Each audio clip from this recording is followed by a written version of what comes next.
마태복음 1장 18절에서 25절까지의 말씀의 묵상에 대한 이야기를 같이 좀 나눠보도록 합니다. 오늘 본문을 통하여서 하나님은 어떠한 하나님인가 한번 찾아봅시다. 자, 18절에 이렇게 되어 있어요. 여러분, 성령으로 잉태되었다. 성령으로 잉태되어 태어나신 하나님에 대한 이야기가 나와요.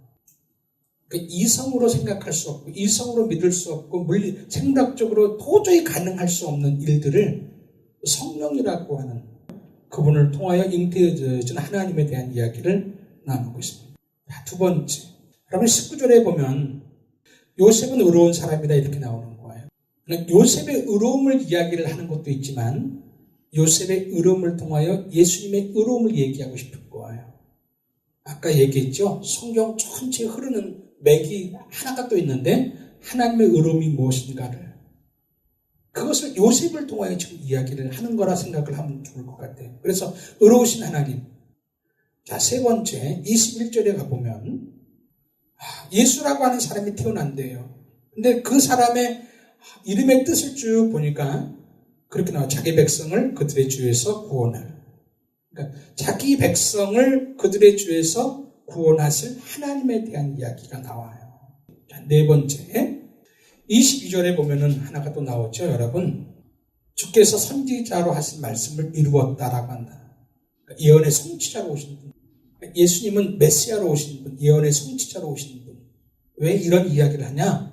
지금 유대교로 돌아가려고 하는 사람들에게 돌아갈 필요가 없다. 메시아가 이미 왔다. 예언의 메시아가 이미 왔다라고 하는 그 이야기를 하기 위해서 이 이야기가 들어가는 거예요. 예언의 성취자로 오신 하나님. 마지막 다섯 번째 23절 임마누엘이신 하나님에 대한 이야기입니다. 오늘 이 하나님은 오늘 우리에게 무슨 말씀을 해주시는가? 우리에게 해주실 교훈이 무엇인가? 저는 오늘 여러분과 함께 같이 묵상하고 싶은 내용은 이런 내용입니다. 하나님의 의가 무엇인가? 의로우신 하나님에 대한 묵상입니다. 그래서 본문은 18절, 19절에 있는 말씀입니다. 자, 18절 제가 먼저 읽겠습니다. 동거하기 전에 성령으로 잉태된 것이 나타났더니 19절은 여러분이 읽겠습니다. 아멘. 자, 이제 여러분에게 이제 물어볼 겁니다.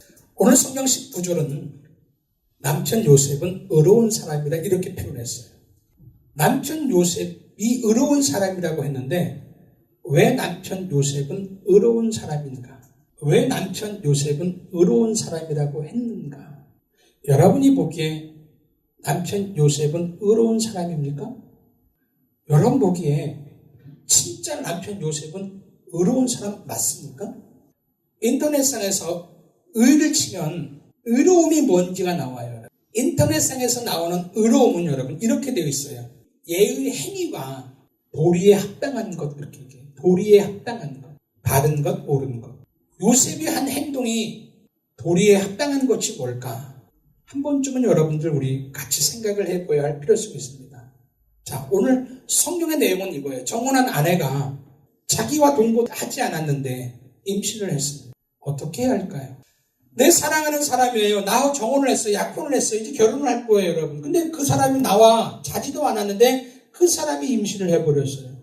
어떻게 해야 돼, 이걸? 우지혁 군사님, 어떻게 했으면 좋을까, 이거? 율법에 의하면, 자, 신명기 22장입니다.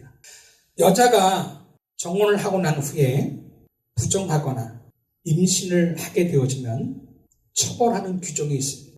자, 그 규정은 이겁니다. 중요하니까 빨간 거로 제가 쓰겠습니다. 돌로 쳐서 죽이면 된다. 이게 신명기 22장에 있는 신명기법입니다. 그러면 정혼했던 남자는 의로워지는 겁니다. 돌로 치지 못하면 내가 대신 돌에 맞아 그 짓거리의 사람이 되어준다라고 하는 말씀입니다. 이게 오늘 성경에서 말하는 요셉의 의로움이에요. 내가 돌을 던지지 않음으로 오는 모든 손해들, 오는 모든 부정들은 다 내가 뒤집어 쓰는 거야. 그리고 내가 뒤집어 써서 감당해 나가는 것이 의로움. 나의 정당함을 여러분 증명해내는 것이 의로움이 아니에요. 세상은 그것이 의로움이라고 얘기해요. 구약도 여러분 그 그것이 의로움이라고 얘기를 했어요. 그러나 예수님 시대에, 은혜의 시대에, 지금 시대는 여러분 그것이 의로움이 아니에요. 그 요셉의 의로움을 통하여 이야기하고 싶은 것은 요셉이 의롭다 이것을 얘기하고 싶은 것이 아니라 그 요셉의 의로움을 통하여 예수님의 의로움을 얘기하고 싶은 거예요. 그래서 21절 뭐라고 얘기해요? 아들을 낳을 것이니 이름을 예수로 하라. 이는 그가 자기 백성을 그의 죄에서 구원할 자라고 하니까. 이거예요, 여러분, 이거. 그가 자기 백성을 그의 죄에서 구원할 자라고 하는 거예요. 구원이에요, 구원. 여러분, 하나님은 옳고 그름을 판단해서, 그리고 결정을 해서, 너 죄인이구나. 너 죄졌구나. 너 가늠했구나. 너 부정했구나. 이렇게 판단하고, 그러면 너 지옥이야. 이러면 끝나요. 여러분. 공의로 판단하고 결정했기 때문에 주님이 그 사람을 지옥 보내는구나. 우리가 여러분 그 사람들에게 돌을 던지는 것은 여러분 우리가 잘못한 것이 아니에요. 정당한 거예요. 요셉이 돌을 가지고 여러분 던지는 것은 정당한 거예요. 예수님이 여러분 공의로 판단해서 여러분 지옥 갈 사람 지옥 보내는 것은 여러분 정당한 거예요, 여러분. 그런데 하나님의 의는 뭐냐면 지옥 가서 괴로워할 그 사람이 불쌍한 거예요. 이 불쌍하다라고 하는 단어가 뭐냐면 가슴이 찢어지는 거 있잖아요. 아주 가슴이 칼칼 찢어지는 아픔 있잖아요, 여러분. 그 아픔이에요, 여러분. 내 가슴이 너무 찢어질 듯 아파가지고 괴로워하는 그 심정을 가지고 여러분 불쌍하다라고 하는 표현을 쓰는 거예요. 지옥 갈 그 사람이 여러분 그렇게 불쌍한 거예요. 가슴이 찢어지도록 아픈 거예요, 여러분. 나는 공의대로, 나는 법대로, 난 정당하게 결정을 해서 판결을 했지만, 나는 의롭지만, 그 얘기예요. 너무 가슴이 아프고 찢어지는 거예요, 여러분. 그래서 아들에게 여러분, 나의 죄를 뒤집어 씌워서 대신 짊어지게 하는 거예요. 대신 감당하게 하는 거예요. 대신 뒤집어 쓰게 하는 거예요, 여러분. 죄인은 마리아지만, 죄인은 전창수지만, 마리아가 살 수만 있다면 내가 돌을 거두리라. 내가 그 모든 것들을 책임지리라. 전창수가 살 수만 있다면 내가 다 뒤집어 쓰리라.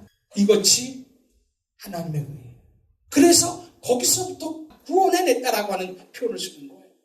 예수님이 여러분 어떤 질병을 고칠 때, 어떤 역사를 이룰 때 여러분, 우리는 여러분 그의 능력으로 행했다, 그의 실력으로 행했다 이렇게 얘기하지만 여러분 예수님이 질병을 고칠 때 어떻게 고쳤는지 여러분 아세요? 여러분 마태복음은 예수님의 기적이 총 몇 개로 나오냐면 10개가 나와요. 10개가. 10개가 나오는데 이것을 한 곳에다 몰아넣었어요, 여러분. 8장 9장에 가면 여러분 여러분 기적에 대한 이야기예요. 이 기적을 행할 때 여러분 예수님이 그의 능력으로 행했고 그의 실력으로 행했고 심적인 능력 때문에 여러분 이 모든 기적과 능력을 행해서 그들을 치유했다, 고쳤다, 생명을 살렸다 이렇게 얘기하잖아요, 여러분. 예수님이 여러분 불쌍한 사람들을 여러분 살려내고 고치고 여러분 치유하는 사역들을 어떻게 했는가 한번 보실래요, 여러분? 어떻게 했는가? 자, 8장을 한번 가보세요. 8장 17절. 예수님이 사람을 살려내는 능력이 뭔가? 예수님이 병들을 치유하는 능력이 뭔가?